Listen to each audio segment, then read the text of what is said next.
नमस्कार मित्रांनो, ठरलं तर मागच्या आजच्या भागात काय घडेल ते पाहूया. त्यासाठी चॅनलला नक्की सबस्क्राईब करा. इकडे आता सायली देवी इकडे प्रार्थना करत असते की अर्जुन आणि मानसी सुखरूप परत घरी यावं. पण इकडे अर्जुनला त्या गुंडांनी असे मारहाण करत असतात, पण अर्जुन पण काही सोडलेला नसतो, त्यांना खूप मारत असतो.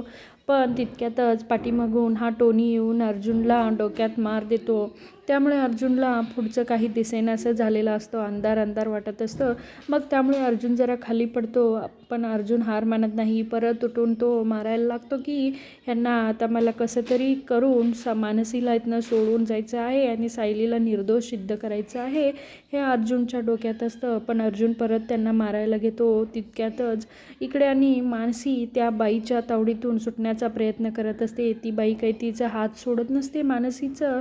मग इकडे मानसी किती प्रयत्न केले तरी ती काय दरवाजा खोलू देत नाही तिला. पण मानसी खूप प्रयत्न करत असते, अर्जुन दादा मारू नका त्याला, असं ती खूप विनवण्या करत असते. पण कोणी तिचं ऐकून घेत नाही. ती बाई त्याला सांगत असते, बघतीस ना तुझ्या त्या अर्जुन दादाला कसं मारत आहे, म्हणजे तू सायली विरुद्ध साक्ष द्यायलाच पाहिजे, म्हणजे तू सायलीबद्दल सगळं सांगायला पाहिजे. इकडे तर ह्या प्रियाचं नाटक चाललेलं असतं की ती जेलमध्ये बसून सापशिडीचा गेम खेळत असते.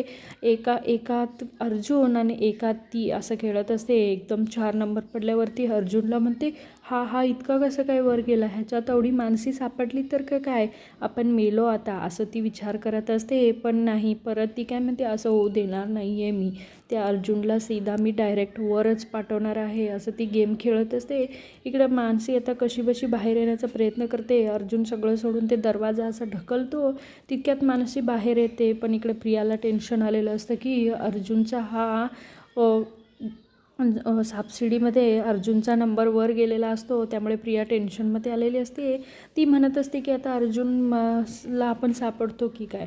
इकडे मग सगळेजण देवी इकडे प्रार्थना करत असतात. सायली म्हणत असते की हे आणि मनू अगदी सुखरूप परत येऊ दे देवी आई. पण तितक्यात मनूला सोडवलेला असतो त्या कारमधून. मग अर्जुनला घट्ट मिठी मारलेली असते. मग तितक्यात कोणीतरी हा गुंडांनी येऊन अर्जुनच्या पोटात चाकू घुसवतात. मग त्यामुळे अर्जुन असं एकदम दचकतो. मग ते मानसीला पण पाहवत नाही. मानसी पण खूप रडायला लागते. परत एकदा 2दा अर्जुनला पोटात चाकू खूप असतं. मग त्यामुळे अर्जुन खालीच पडतो एकदम, म्हणजे तो त्याला कळेनाच झालेलं असतं काय झालेलं आहे आपल्याला एकदम. मग इकडे ही प्रिया सापशिडीचं गेम काही बंद करत नसते. मग ती कॉन्स्टेबल म्हणत असते, काय चाललेलं आहे तुझा वेडेपणा, तू मला कशात अडकवत तर नाहीस ना गं प्रिया, तुमचं हे बास झालं आहे बाबा मला, असं ती म्हणत असते. मग इकडे हिला आता अर्जुनच्या पोटात चाकू घुसवल्यामुळे तिला फोन आलेला असतो. मग आता प्रिया इतकी खुश होऊन नाचत असते की खूप खुश झालेली असते. बिचारा अर्जुनला खूप त्रास होत असतं. तो मानसीच्या हातात चैतन्यला फोन कर म्हणून खिशातून कसाबसा फोन काढून देतो. मग मानसीला हे कळालेलं असतं की अर्जुन दादाने आपल्याकडे फोन दिलेला आहे आणि तो चैतन्याला फोन कर म्हणून सांगत आहे. मग इकडं ती चैतन्याला कॉल करते, पण ती काही बोलू शकत नाही. कॉल चालूच असता. मग तिकडं चैतन्य म्हणत असतं, अरे अर्जुन बोल, काय झाले. मग तितक्यात ही अर्जुन दादा असं म्हणून खूप मोठ्याने ओरडते मानसी. मग अर्जुन खाली पडलेला असतो म्हणून ती ओरडते. मग तितक्यात चैतन्यसुद्धा खूप घाबरलेला असतो. चैतन्य म्हणतो की अरे अर्जुन काय झालेलं आहे. मग अर्जुनला ते ऐकू येत असतं की चैतन्य काहीतरी बोलत आहे, चैतन्याचा आवाज येत आहे, मी चैतन्याला सांगणार आहे. म्हणून अर्जुन पुढे जाण्याचा प्रयत्न करत असतो. बिचाराच्या पोटात अजून सुरी असते म्हणून त्याला पुढे जाता येत नाही. पण इकडे मानसीसुद्धा काही बोलू शकत नव्हती, कारण ती इतकी घाबरली होती ती खूप घाबरून तिथेच खाली पडते. मोबाईल एकीकडे आणि ती एकीकडे बसलेले असतात. मग हे गुंड सगळे हसत असतात की आता तू त्या मुलीला वाचवायला आला होतास ना, तूच आडवा पडलेला आहेस बघ, असं म्हणून सगळे हसत असतात. मग इकडे ही प्रिया इतकी आनंदात असते की आता अर्जुन डायरेक्ट वर तर गेला की काय, असंही त्या कॉन्स्टेबलला म्हणत असते. नाही अर्जुनला असं मी मरू देणार नाही. खूप खूप काही काय केलेलं आहे तो माझ्यासोबत, मी त्याला तडपडून तडपडून मारणार आहे असं ती म्हणत असते. मग इकडे ते कॉन्स्टेबल हिचं सगळं अवतार बघून तिला काहीतरी वेगळंच वाटत असते. ही का बाई आहे की काय आहे ही? अगं बस कर, तुझ्या त्या पोटातल्या बाळाचा तरी विचार कर असं ती म्हणत असते. मग त्यावर प्रिया म्हणते, हो माझ्या पोटातल्या बाळाचाच विचार कर मी बोलत आहे.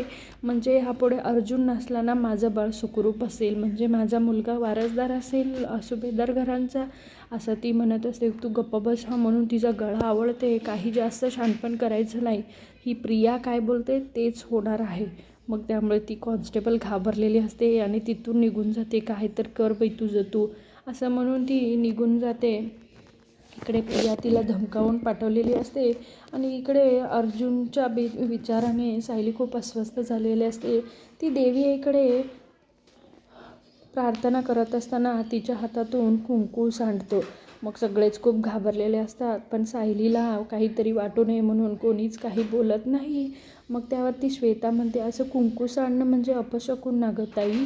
हो, एक गप्प बस गं श्वेता, तुला काही कळत नाही, आमच्या घरात असं कोणी मानत नाही अपशकुन वगैरे असं अस्मिता म्हणून तिला गप्प बसवते. मग इकडे श्वेता मात्र खूप खुश झालेली असते, कारण जे व्हायचं होतं ते तर झालं आहे. प्रिया अगदी मास्टर माइंड आहे, ती जे काही करते ते करेक्ट करते असं ती म्हणते. इकडे ही अगदी खुश होऊन नाचत असते प्रिया. मग त्या नाचण्याला काही लिमिटच असतो, एवढ्या जोरजोरात नाचत असते. त्यामुळे ती कॉन्स्टेबल परत येऊन तिला म्हणते की अगं बस कर, त्या पोटातल्या बाळाचा विचार कर, त्याला काहीतरी होईल, तू तर सगळं सोडूनच राहिलेली आहेस, सगळं सोडलेलं आहेस. मग ती आता परत त्या कॉन्स्टेबलला सुनावते. प्रिया तर कोणाला काही घाबरतच नसते. मग इकडे प्रिया म्हणते, तू गप्प बस ग, माझा आनंदानं आता गगनात मावेनासा झालेला, अर्जुन आता डायरेक्ट वर गेलेला आहे असं ती त्या कॉन्स्टेबलला म्हणत असते. आणि इकडे महिपतच्या माणसांनी आणि महिपत सगळ्यांनी फोन कॉलचा वाट बघत असतात. ते बाबा वाज की नाही, त्या टायमाला टिव टिव टिव टिव करत असतोस तू, आता वाज की, किती वाट पाहिजे तुझी फोनची म्हणून महिपत म्हणत असतो. आणि सगळेजण गाणं म्हणत डान्स पण करत असतात. मग इकडे बिचारा अर्जुन खाली पडलेला असतो. मग तितक्यात पोलिसांनी लोकेशन ट्रॅक करून अर्जुनपर्यंत पोचलेले असतात. मग चैतन्य इतका घाबरलेला असतो की अर्जुनला म्हणते, अरे अर्जुन उठ, मी चैतन्य आलेला आहे, उठ उठ उठ म्हणून उठवण्याचा प्रयत्न करतो, पण अर्जुन काही उठत नाही. मग कदम तात्काळ पण ॲम्ब्युलन्सला बोलवा असं चैतन्य पोलिसांना सांगतो. मग तितक्यात तात्काळ पोलिसांना ॲम्ब्युलन्सला बोलवतात. मग ॲम्ब्युलन्स येताच अर्जुनला घेऊन जातात. पण चैतन्य इतका घाबरलेला असतो. तितक्यात त्या गुंडांचा महिपतला फोन आलेला असतो आणि सगळं घडलेला प्रकार त्या महिपतला सांगलेला असतात. आणि तितक्यात त्यांच्याच एका माणसाने पोलिसांच्या तावडीत सापडलेला असतो आणि त्या मनस्वीला पण पोलिसांनी घेऊन गेलेले असतात. मग महिपत इथं चिडतो, झालं का, खाल्ली का माती तुम्ही, एक तर धड काम करता का तुम्ही, असं महिपत त्यांना रागवत असतो. बिचारी सायली मात्र इकडं खूप अस्वस्थ झालेली असते. तिला अर्जुनची खूप चिंता वाटत असते. सायली म्हणत असते की सगळं ठीक आहे, पण एकदा मनू आणि ह्यांच्याशी बोलणं झालं तर मला सगळं ठीक वाटेल, म्हणून ती अर्जुनला फोन करते. पण अर्जुनचा फोन बंद वाटतो. मग इकडे आता सगळेजण सायलीची काळजी करत होतात आणि अर्जुनची काळजी करत असतात. मग इकडे अस्मितासुद्धा सगळ्यांना हेच सांगत असते की तुम्ही काळजी करू नका, अर्जुन अगदी सुखरूप घरी परत येईल, सगळेजण जावा बघूया, आता झोपा बघूया. आणि तितक्यात प्रतापला चैतन्याचा कॉल आलेला असतो आणि प्रताप म्हणतो, अरे चैतन्य हा बोल ना, काय झालेलं आहे. पण चैतन्याचा आवाज मात्र प्रतापला वेगळाच वाटतो. अरे तू इतका का घाबरलेला आहे चैतन्य, काय झालेलं आहे, तिथं सगळं ओके आहे ना, अर्जुन बरा आहे ना, असं तो प्रताप विचारत असतो. पण चैतन्य सांगतो की अहो तिथे कुठे सायली बहिणी जवळ तर नाही आहे ना. मग त्यावर प्रताप म्हणतो, नाही, अस्मिता तिला आत्ताच खोलीत घेऊन गेलेली आहे, बोल काय झालेलं आहे. म्हणजे अर्जुनची कंडिशन खूप क्रिटिकल आहे हो काका, अर्जुन खूप काही बरं वाटत नाही आहे त्याला, घडलेला सगळा प्रकार चैतन्य त्यांना सांगतो आणि फोन स्पीकरवर टाकायला सांगते कल्पना. आणि इकडे सगळेजणच ऐकून घेतात. तितक्यात प्रतापच्या हातून मोबाईल पडतो. प्रताप आणि कल्पनासुद्धा खूप घाबरलेले बसलेले असतात. मग तितक्यात तो फोन उचलून प्रतिमा घेतलेली असते. प्रतिमा विचारते, काय झालेलं आहे रे चैतन्य तिथं?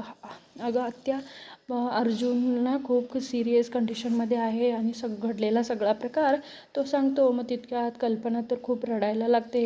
अहो चला आपण आत्ताच्या आत्ता अर्जुनला भेटायला जाऊ असं म्हणते. मग तितक्यात अस्मिता येते. तुम्ही खूप पॅनिक होऊ नका आणि चैतन्याशी मी बोलते म्हणून ती फोन घेते आणि चैतन्याशी बोलते. अरे चैतन्य कुठल्या हॉस्पिटलमध्ये आहे अर्जुन आणि काय झालेलं आहे?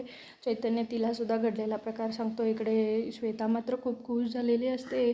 चैतन्य म्हणतो इथे जवळच्या हॉस्पिटलमध्ये ॲडमिट केलेलं आहे आणि इथे अश्विनसुद्धा आहे.